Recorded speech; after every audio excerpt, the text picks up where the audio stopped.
James had not been out to push coaches or freight cars in the yard for several days.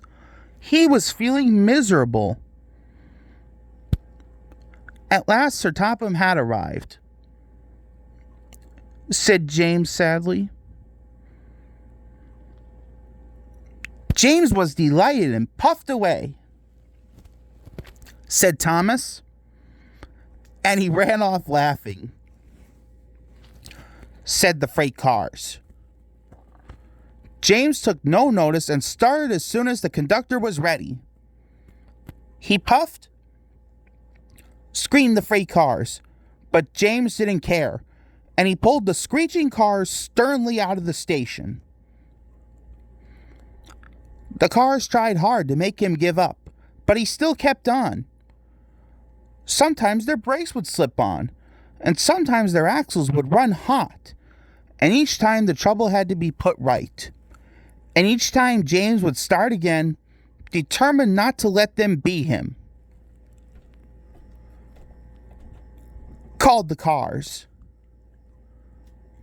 puffed James, and slowly but surely he pulled them along the line.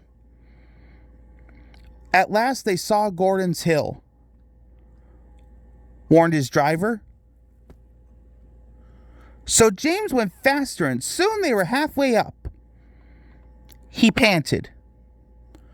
Then with a sudden jerk, it all became easier.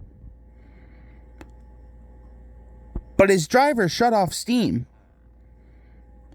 The last cars were running backwards down the hill. A coupling had snapped. But the conductor stopped the cars and got out to warn approaching engines, said James as he backed the other cars carefully down. Called Edward? Whistled Edward as James slowly struggled up the hill. He puffed. He pulled and puffed as hard as he could. He panted. James was resting in the yard when Edward pulled up. He whistled.